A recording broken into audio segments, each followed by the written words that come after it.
Hello friends, welcome back to Nepal Films. So guys, आपका इंतजार खत्म हुआ और फिर से एक बार मैं हाजिर हूँ आपके लिए एक नई मूवी को लेकर। मूवी बहुत ही इंटरेस्टिंग है। सो गाइस, वीडियो को लास्ट तक एंजॉय करें। चैनल को लाइक, शेयर और सब्सक्राइब करना बिल्कुल ना भूलें। मूवी का नाम है गिफ्टेड। आइए बिना देर करते हुए मूवी की एक्सप्लेनेशन स्टार्ट करते हैं। कहानी की शुरुआत में हमें फ्लोरिडा शहर दिखाया जाता है, जहाँ पर हम एक छोटे से घर को देख पाते हैं। हम मिलते हैं एक आदमी से जिसका नाम फ्रैंक है और के पास में ही बैठी एक छोटी सी बच्ची जिसका नाम मैरी है। एट फर्स्ट टाइम मैरी अपने स्कूल जा रही है। पहली बार स्कूल जाने के लिए फ्रैंक उसे बहुत ज्यादा इंसिस्ट कर रहा है। दरअसल मैरी स्कूल नहीं जाना चाहती। फ्रैंक मैरी को बताता है कि तुम्हें स्कूल जाना बहुत जरूरी है क्योंकि तुम्हारी माँ भी यही चाहती थी और अगर तुम नहीं जाओगी तो वो ऊपर से देखकर तुम्हें नाराज हो रही होगी। तो हमें यहाँ पर पता चल जाता है कि मैरी की मदर, जो कि अब इस दुनिया में नहीं है, वो अभी फ्रैंक के साथ रहती है। मैरी के स्कूल जाते ही उसके घर की ओनर आ जाती है, जो कि फ्रैंक पर बहुत ज्यादा गुस्सा करती है। वो फ्रैंक से कहती है कि तुम्हें मैरी को स्कूल नहीं भेजना चाहिए था और ये तुमने बिल्कुल अच्छा नहीं किया। इस पर फ्रैंक कहता है कि मैरी बहुत ज्यादा शार्प माइंडेड है और हम उसे घर में बैठाकर नहीं रख सकते और उसे तो बाहर भी निकलना चाहिए जिससे उसकी उम्र के दोस्त भी बन सके और वो अपनी लाइफस्टाइल एक नॉर्मल बच्चों की तरह जी सके। इस पर ओनर और भी एंग्री हो जाती है। वो कहती है अगर मैरी को कुछ भी हुआ तो मैं तुम्हें बिल्कुल नहीं छोड़ूंगी। कहते ही वो वहाँ से तुरंत चली जाती है। अब हमें मैरी का क्लासरूम दिखाया जाता है जहाँ पर आज उसका फर्स्ट डे है और इसकी टीचर मैरी का इंट्रोडक्शन सभी बच्चों से करवाती है। फिर वो एक मैथमेटिक्स के क्वेश्चन के बारे में पूछती है। वो कहती है 2+2 कितना होता है, लेकिन मैरी का मन कुछ खास क्लासरूम में लग नहीं रहा था। वो बहुत ज्यादा बोर हो रही थी। इतने में ही उसकी टीचर दूसरा क्वेश्चन पूछ लेती है। कहती है 3+3 कितना होता है। इस पर मैरी हंसते हुए जवाब देती है ये क्वेश्चन किसे नहीं पता, 3+3 तो 6 होता है। मैरी की टीचर उसे डांटते हुए वहीं पर रोकती है और कहती है यहाँ का एक रूल है, जब तक किसी का नाम लेकर ना बुलाया जाए वो आंसर नहीं कर सकता। टीचर थोड़ा सा गुस्सा हो जाती है। फिर मैरी को ही खड़ा कर देती है और कहती है अब तो तुम ही आंसर्स बताओगी। टीचर कहती है ठीक है तो तुम बताओ 9+8 कितना होता है। पर वो बिना फिंगर काउंट किए बता देती है कि 17। दूसरा सम देती है 15+17। इस पर भी मैरी तुरंत आंसर कर देती है। इसकी टीचर को लगता है कि शायद मैं बहुत इजी क्वेश्चन पूछ रही हूँ, इसीलिए मैरी आराम से जवाब दे पा रही है। अब वो क्वेश्चन का एक लेवल और बढ़ा देती है। ऐसे ही वो कई सारे सवाल पूछती है क्योंकि इस उम्र के बच्चे के लिए काफी कठिन सवाल है, लेकिन मैरी कुछ सेकंड्स में ही इनका आंसर बहुत ही आसानी से दे पा रही थी। इस पर उसकी टीचर भी काफी हैरान थी और अब उसकी टीचर उससे कुछ मल्टीप्लिकेशन के सवाल पूछती है, वो भी बहुत ही टफ। वो कहती है 57 × 192 कितना होता है। मैरी कुछ सेकंड का पॉज लेती है और फिर तुरंत ही आंसर बता देती है। ये देखकर उसके टीचर भी काफी हैरान है। फिर उसकी टीचर कैलकुलेटर उठाती है और उसे खुद भी ये सवाल कैलकुलेट करना पड़ता है और जब वो टीचर पाती है कि आंसर तो बिल्कुल सही है, इस पर वो काफी ज्यादा शॉक में है कि इतनी छोटी बच्ची इतने बड़े बड़े सवालों का आंसर इतनी आसानी से दे पा रही है। उसके लिए ये काफी हैरानी की बात थी।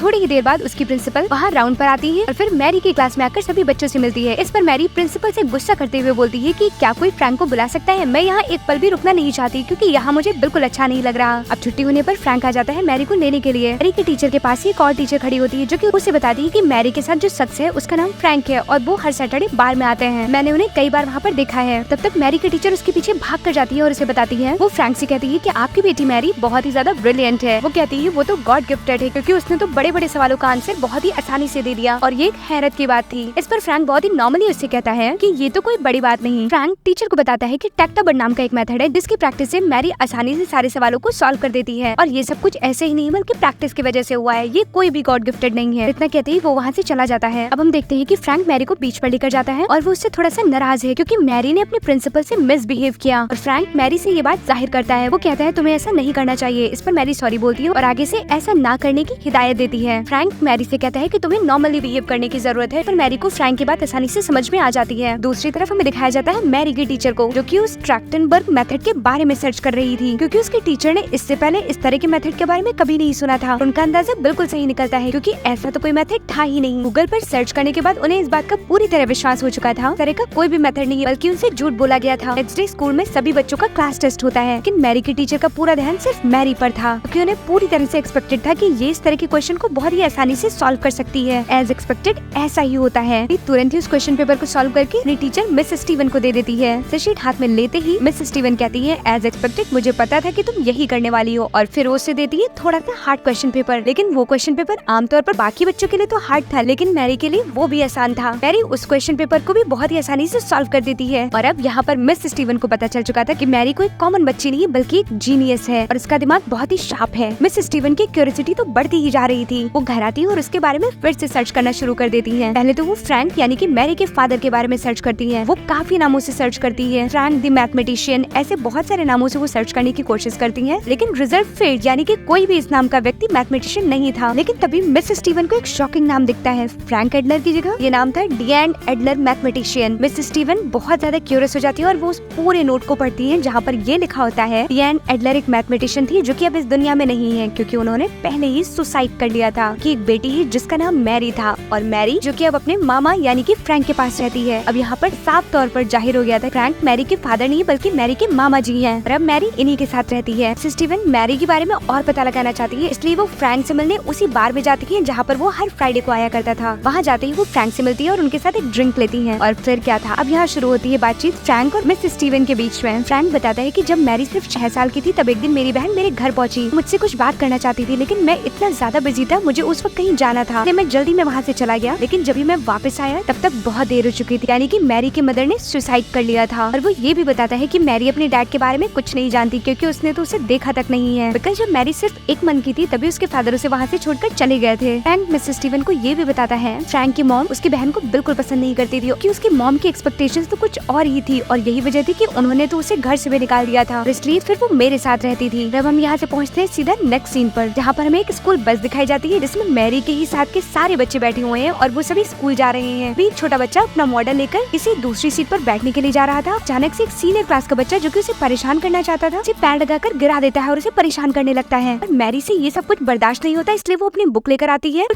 पूरी ताकत लगाकर उसके नाक पर जोर से मारती है, जिससे उसके नाक से खून बहने लगता है। फ्रैंक उस वक्त मैरी के ही स्कूल में होता है और वो उस बच्चे को देख लेता है। उसे इस बात का अंदाजा हो गया था कि जरूर कुछ न कुछ गड़बड़ हुई है। वो तुरंत ही मैरी के पास जाता है और उससे सब कुछ पूछता है। फ्रैंक मैरी से बहुत ही प्यार से बात करता है और उसे समझाने की कोशिश करता है। उसकी प्रिंसिपल के पास भी जाता है, लेकिन प्रिंसिपल बहुत ही ज्यादा गुस्से में होती है। वो ये भी कहती है कि मैरी को इस हरकत के लिए यहाँ से निकाला भी जा सकता है। फ्रैंक प्रिंसिपल से रिक्वेस्ट करता है कि ये उसकी फर्स्ट मिस्टेक है, इसलिए उसे इसके लिए क्षमा कर दीजिए, वो ऐसी गलती दोबारा कभी नहीं करेगी। बातों में प्रिंसिपल फ्रैंक को ये भी बताती है कि मुझे पता चला है कि आपकी बच्ची एक्स्ट्राऑर्डिनरी है, आप उसे दूसरे स्कूल में पढ़ा सकते हैं, यानी कि वो स्कूल जो ऐसे ही जीनियस बच्चों के लिए बना हुआ है। तब फ्रैंक प्रिंसिपल को बताता है कि मैंने उस स्कूल के बारे में पता किया है, वहाँ की फी इतनी ज्यादा है, यानी कि $30,000, जिसे मैं अफोर्ड नहीं कर सकता। प्रिंसिपल बोलती है कि मैं तो उसे स्कॉलरशिप भी दिला सकती हूँ, इसलिए तुम चाहो तो एक बार ट्राई कर सकते हो। लेकिन फ्रैंक इस बात से साफ इनकार कर देता है। वो कहता है मैं चाहता हूँ कि मैरी बिल्कुल नॉर्मल बच्चों की तरह नॉर्मल लाइफ जिए। फिर वो प्रिंसिपल को बताता है कि ये मैरी की पहली मिस्टेक थी, और वो ये भी कहता है कि ये तो मेरे लिए प्राउड की बात है। 12 साल का बच्चा एक 7 साल के बच्चे को परेशान कर रहा था और इसके खिलाफ मैरी ने आवाज उठाई, और इस बात को लेकर मैं काफी ज्यादा गौरवान्वित महसूस कर रहा हूँ। उधर फ्रैंक के जाते ही प्रिंसिपल अपने असिस्टेंट से बोलती है इस लड़की की सारी डिटेल्स निकालो। उधर हम नेक्स्ट सीन में देखते हैं कि फ्रैंक और मैरी अब घर पहुंच चुके हैं, जहाँ पर मैरी क्या देखती है कि उनके घर के बाहर कोई खड़ा है। मैरी फ्रैंक से पूछती है कि ये कौन है, मैं इन्हें नहीं जानती। फ्रैंक मैरी को बताता है कि ये कोई और नहीं बल्कि तुम्हारी नानी है, और मैरी अपनी नानी से पहली बार मिल रही थी, और इस बात को लेकर वो काफी ज्यादा खुश भी थी। मैरी की नानी उसे एक बुक देती है और उसे पढ़ने के लिए कहती है। मैरी अपनी नानी को बताती है कि ये बुक तो मैं ऑलरेडी पढ़ चुकी हूँ और इस समय मैं डिफरेंशियल इक्वेशन पे वर्क कर रही हूँ। वो उसे कुछ और बुक के बारे में बता ही रही होती है कि तभी वहाँ फ्रैंक आकर इंटरप्ट कर देता है। वो मैरी से कहता है कि तुम्हें तो बहुत सारा होमवर्क करना है मैरी, तो तुम जाओ अपना होमवर्क करो। और वो उनकी नानी से कहता है कि अब आप यहाँ से जा सकती हैं। इस पर उसकी नानी थोड़ा नाराज होती है। वो फ्रैंक से बोलती है कि तुम ये बहुत गलत कर रहे हो, तुम मैरी को यहाँ नहीं रख सकते। इस पर फ्रैंक कहता है कि मैं मैरी को बिल्कुल आम बच्चों की जिंदगी देना चाहता हूँ। यहाँ पर हमें ये पता चल चुका था कि मैरी की प्रिंसिपल मैरी की नानी दोनों आपस में कनेक्टेड थी। उन्हीं की वजह से मैरी की नानी को ये बात पता चल चुकी थी कि मैरी भी उन्हीं की बेटी की तरह जीनियस है और वो भी एक मैथमेटिशियन बन सकती है। एक्चुअली मैरी की नानी उसे ले जाना चाहती है, लेकिन फ्रैंक उसे याद दिलाता है कि मेरी बहन ने उसे सिर्फ मेरे पास छोड़ा है, मैं उसे आपके साथ कभी नहीं जाने दे सकता। एंड ये भी कहता है कि मुझे पता है आप उसे ले जाकर किसी बेहतरीन टीचर को सौंप देंगी और फिर उस छोटी सी बच्ची को साइंटिस्ट के हवाले कर देंगी, जहाँ पर वो अपनी पूरी जिंदगी कैद में गुजार देगी, और ये उसके लिए बिल्कुल अच्छा नहीं है। फिर उसकी माँ कहती है तुम्हारी बहन बेवकूफ थी कि अगर वो नागर स्टोक्स की इक्वेशन को सॉल्व कर लेती तो आज वो एक महान गणितज्ञ होती, लेकिन वो अपने पिता और अपने भाई की तरह कायर निकली। और तो और वो तो उसे धमकी भी देती है। उसे कहती है कि अगर तुमने मुझे मैरी को नहीं सौंपा तो अगली बार हम कोर्ट में मिलेंगे। ना सुनते ही फ्रैंक वापस अपने घर में आ जाता है। फ्रैंक मैरी से बहुत प्यार करता है, वो सिर्फ उसे एक आम जिंदगी देना चाहता था। फ्रैंक ऐसा बिल्कुल नहीं चाहता कि मैरी बहुत महान बने, वो तो सिर्फ इतना चाहता है कि वो एक आम जिंदगी जिए, अपने हमउम्र बच्चों के साथ खेले कूदे और उन्हीं के साथ एक नॉर्मल लाइफ बिताए, जैसे कि उसकी सिस्टर करना चाहती थी, जो वो अपनी लाइफ में कभी नहीं कर पाई। और फिर हमें नेक्स्ट दिखाया जाता है कोर्ट रूम, जहाँ जज दोनों को समझाते हुए कहते हैं कि आप दोनों आपस में समझौता कर लीजिए। ऐसा न करने पर मैरी की नानी को उससे मिलने के लिए परमिशन मिल जाती है। और फिर कुछ ही दिनों बाद कोर्ट की तरफ से फ्रैंक के पास एक लेटर आता है जिसमें लिखा होता है कि मैरी 2 दिनों के लिए अपनी नानी के पास रहेगी। फ्रैंक को ना चाहते हुए भी मैरी को उसकी नानी के साथ भेजना पड़ता है। मैरी शुरू में अपनी नानी के पास बहुत खुश थी क्योंकि वो पहली बार किसी दूसरी जगह गई हुई थी, बहुत ज्यादा मजा आ रहा था। फिर उसकी नानी उसे ले जाती है यूनिवर्सिटी, जहाँ पर वो उसे बताती है कि तुम्हारी माँ एक इक्वेशन पे काम कर रही थी जिसका नाम था नावियर स्टोक्स इक्वेशन, और वो उसे नहीं सुलझा पाई। वो उससे कहती है कि यहाँ पर 7 अलग अलग इक्वेशंस हैं, जिसमें से सिर्फ अभी एक इक्वेशन को सॉल्व किया जा सका है। जिन्होंने इन इक्वेशन को सॉल्व किया है उनकी फोटो और यहाँ पर है, और अगर तुम्हारी माँ भी इस इक्वेशन को सॉल्व कर लेती तो शायद आज उसकी भी फोटो यहीं पर होती। इस पर मैरी कहती है कि शायद मैं अपना फोटो यहाँ पर लगवा पाऊँ। उसके बाद वो उसे प्रोफेसर से मिलवाती है। वो उसे क्लासरूम में लेकर जाते हैं और ब्लैक बोर्ड पर एक प्रॉब्लम लिखी होती है जिसे सॉल्व करना था। मैरी बहुत ही ध्यान से उस क्वेश्चन को देखती है, उस इक्वेशन में जैसे खो सी जाती है और तभी प्रोफेसर उसके पास आते हैं। वो उससे कहते हैं कि क्या तुम इस छोटी सी इक्वेशन का सॉल्यूशन ढूंढ रही हो। इस पर मैरी कोई आंसर नहीं करती। प्रोफेसर बिल्कुल गुस्से भरी नजरों से मैरी की नानी को देखते हैं कि उन्हें ऐसा लग रहा था कि ये बच्ची तो एक छोटी सी प्रॉब्लम नहीं सॉल्व कर सकती। नानी तो और भी गुस्से में आ जाती है और वो मैरी का हाथ पकड़ती है और सीधे उसे क्लासरूम से बाहर लेकर आ जाती है। मैरी के ये पूछने पर कि आप इतने गुस्से में क्यों हैं, उससे कहती है इस प्रोफेसर को क्या लगता है ये प्रॉब्लम तुम इतनी आसानी से सॉल्व कर दोगी। तब मैरी रिप्लाई में जो कहती है उसे सुनकर तो आप भी दंग रह जाएंगे। वो कहती है उस प्रॉब्लम को तो सॉल्व ही नहीं किया जा सकता। नानी कहती है ऐसा क्यों? मैरी कहती है क्योंकि वो तो गलत है कि वो प्रोफेसर उसके आगे नेगेटिव साइन लगाना तो भूल ही गए थे, जिसकी वजह से वो पूरी प्रॉब्लम गलत हो जाती है। इतना कहते ही नानी के पैर रुक जाते हैं और वो उसे सीधे वापस उस प्रोफेसर के पास लेकर आ जाती है। देन मैरी उस इक्वेशन को ठीक करती है और फिर आसानी से उस पूरी प्रॉब्लम को सॉल्व कर देती है। प्रोफेसर भी उसकी इस काबिलियत को देखकर काफी हैरान थे। वो मैरी से पूछते हैं कि तुमने मुझे पहले क्यों नहीं बताया कि ये प्रॉब्लम गलत है। तब मैरी उनसे कहती है मामा ने मना किया है कि किसी भी बड़े की गलती नहीं बताया करते। अब यहाँ पर मैरी की नानी को ये पता चल चुका था कि मैरी तो उसकी बेटी से भी ज्यादा जीनियस है और अब वो किसी भी हाल में मैरी को अपने साथ रखना चाहती है। अब हम सीधा पहुँचते हैं कोर्ट रूम। यहाँ पर मैरी को लेने का केस चल रहा था। हमें वहाँ पर मैरी की मदर के बारे में काफी कुछ पता चलता है। ना तो मैरी की मदर कभी पिकनिक पर गई, ना तो उसने कभी किसी स्पोर्ट्स में पार्टिसिपेट किया और वो तो आम बच्चों की जिंदगी कभी नहीं जी पाई। मैरी की मदर की लाइफ में सिर्फ एक चीज थी, मैथमेटिक्स। पर अपोजिट लॉयर फ्रैंक की मदर से ये सवाल करता है अगर उसकी लाइफ में सब कुछ ठीक था तो फिर उसने सुसाइड क्यों किया। वो इसलिए क्योंकि मैरी की मदर जिसने तो कभी आम जिंदगी जी ही नहीं, उसे तो सही और गलत के बारे में फर्क ही नहीं था सिवाय मैथमेटिक्स के। पर ये इल्जाम भी लगाए जाते हैं कि मैरी की मदर ने भागकर शादी की थी, इसकी माँ ने उसकी शादी तुड़वा दी थी। इस पर फ्रैंक की मदर कहती है शादी टूट जाने के 1 साल बाद उसने मुझे थैंक यू भी बोला था। और अब हमें देखने मिलता है कि इधर फ्रैंक के ऊपर भी काफी इल्जाम लगाए जाते हैं। वो मैरी की परवरिश करने के लिए सही आदमी नहीं है क्योंकि वो तो फाइनेंशियली भी इतना स्टेबल नहीं था। पहले वो एक टीचर हुआ करता था लेकिन अब वो किसी दूसरे काम में इन्वॉल्व है और इसलिए उसके काम को लेकर भी काफी सवाल उठाए जाते हैं। फ्रैंक कोर्ट को ये भी बताता है कि मेरी बहन हमेशा से ये चाहती थी कि मैरी बिल्कुल आम जिंदगी जिए, बच्चों के साथ खेले, पार्क में जाए, स्पोर्ट्स खेले, बिल्कुल कॉमन लाइफ जिए, जो कि वो अपनी लाइफ में कभी नहीं कर पाई। और अब कोर्ट में मैरी के फादर भी आते हैं। वो जज से ये सिफारिश करते हैं कि मैरी को मैरी की नानी को दे दिया जाए। आश्चर्य की बात तो ये थी कि वो मैरी से पहले कभी नहीं मिले। कोर्ट को ये अंदाजा हो गया था कि इसे तो सिर्फ मैरी की नानी ने ही बुलाया है। यहाँ हम देख पाते हैं कि पूरी तरह से केस फ्रैंक के फेवर में है, लेकिन एक चीज जो उसके फेवर में नहीं है वो है उसकी फाइनेंशियल कंडीशन। सिर्फ यही वजह है, एक इसी बुनियाद पे हम देख सकते हैं कि शायद ये केस फ्रैंक की मदर के फेवर में आ जाए। और फिर हमें दिखाया जाता है कि फ्रैंक का वकील फ्रैंक के पास मिलने के लिए जाता है। उससे कहता है कि क्यों ना हम कुछ बीच का रास्ता निकाल लें, यानी कि मैरी की कस्टडी न तुम्हारे पास रहे न तुम्हारी माँ के पास, उसे किसी ऐसे इंसान को गोद दे दिया जाए जो कि फाइनेंशियली स्टेबल हो और वो मैरी की अच्छी तरह से केयर कर पाए। लेकिन फ्रैंक इस बात के लिए साफ इनकार कर देता है। वो कहता है मैरी सिर्फ मेरे पास रहेगी, मैं उसे किसी को भी गोद नहीं दे सकता। इस पर लॉयर उसे समझाता है कि ये सिर्फ कुछ सालों की बात है, जब मैरी खुद ही 12 साल की हो जाएगी तो वो खुद बता सकती है कि वो किसके साथ रहेगी। लॉयर ये भी कहता है कि मैंने तो एक फैमिली से बात भी कर ली है जो कि तुम्हारे घर से सिर्फ 25 मिनट की दूरी पर है और वहाँ उससे तुम्हारी माँ भी मिल सकती है और तुम भी आसानी से मिल सकते हो। वो उसे दिलासा दिलाता है कि जब तक मैरी 12 साल की ना हो जाए तब तक सिर्फ कुछ सालों तक हम उसे फॉस्टर केयर में रखते हैं। लॉयर उसे ये भी समझाता है मैंने इस जज के साथ कई केस लड़े हैं और मुझे पता है कि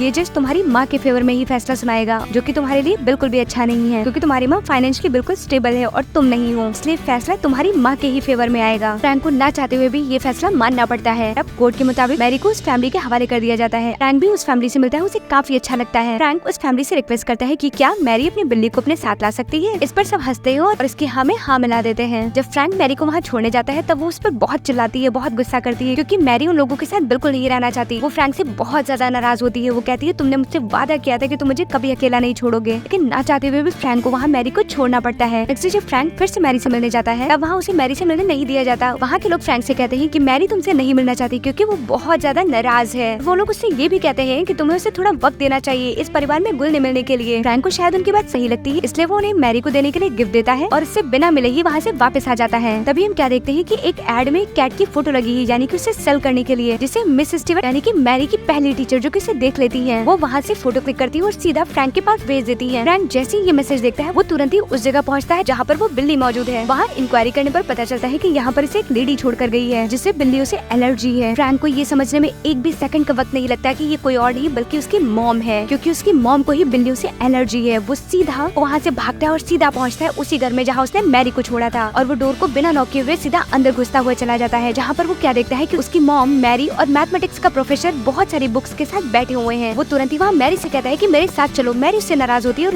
उसके साथ जाने के लिए मना कर देती है और तुरंत ही वहाँ से उठकर भाग जाती है। फ्रैंक बहुत ही गुस्से में एक नोटबुक निकालता है और अपनी माँ के हाथ में थमा देता है। अब वो तुरंत बाहर आता है और मैरी को मनाने की कोशिश करता है। मैरी उसे बहुत मारती है, उस पर बहुत नाराज होती है, लेकिन फाइनली वो मैरी को मना लेता है। वो उससे कहता है कि फ्रेड यानी कि तुम्हारी कैट मेरे पास है और तुम घर चलकर उसके साथ आराम से खेल सकती हो। फ्रैंक मैरी को लेकर वापस अंदर आ जाता है। फिर अपनी माँ से कहता है कि इस नोटबुक में वही नेविस स्टोक्स इक्वेशन है कि डियांग यानी कि मेरी बहन ने सॉल्व कर दिया था। पर उसकी मॉम बहुत गुस्सा करती है कि तो उसने बताया क्यों नहीं, उसने पब्लिश क्यों नहीं किया। फ्रैंक उससे कहता है कि मेरी बहन ने मुझसे वादा लिया था कि ये बुक तुम तभी पब्लिश करोगे जब मैं मर जाऊंगी। फ्रैंक अपनी माँ को ये भी बताता है कि वो आपकी हेलीकॉप्टर पेरेंटिंग से बहुत ज्यादा परेशान थी, वो आपके साथ कभी नहीं रहना चाहती थी। जिस तरह की बंधी हुई लाइफ आपने उसे दी, उससे वो पूरी तरह से पागल हो चुकी थी और अपनी ही सिचुएशंस में फंसती जा रही थी। यही वजह थी कि उसने एक ऐसा कदम उठाया। ये सारी बातें सुनते ही फ्रैंक की मदर की आंखों से आंसू निकलने लगते हैं। उसे तो इन सारी बातों का अंदाजा ही नहीं था कि उसकी अपनी ही बेटी उसकी इस तरह की पेरेंटिंग से इतना परेशान थी और जिसकी वजह से उसने सुसाइड जैसा कदम उठाया। लेकिन अब बहुत देर हो चुकी थी, सब कुछ बदल चुका था। मैरी की मदर को मरे हुए 6 साल बीत चुके थे। अब उसकी माँ के पास सिवाय पछतावे के और कुछ भी नहीं बचा था। फ्रैंक मैरी को लेकर अपने साथ आ जाता है। अब हम यहाँ कुछ साल आगे की लाइफ देखते हैं, जहाँ पर हमें ये दिखाया जाता है कि मैरी फ्रैंक के साथ रहती है और बहुत ही खुश है। वो पार्क जाती नॉर्मल बच्चों की तरह खेलती है और बहुत मस्तियाँ करती है, स्पोर्ट्स में भी पार्टिसिपेट करती है और कॉलेज भी जाती है जहाँ पर वो हाई लेवल के एजुकेशन ले रही है। और एट द एंड हम ये देखते हैं कि मैरी प्रोफेसर से रामानुजन के मैथमेटिक्स के कॉन्सेप्ट्स के बारे में सीख रही है। रामानुजन जो कि एक बहुत महान गणितज्ञ थे। और यहीं पर स्टोरी का दी एंड हो जाता है। तो गाइस, आपको ये स्टोरी कैसी लगी ये हमें कमेंट सेक्शन में बताना बिल्कुल मिस ना करें। हमारे चैनल को लाइक, शेयर और सब्सक्राइब करें।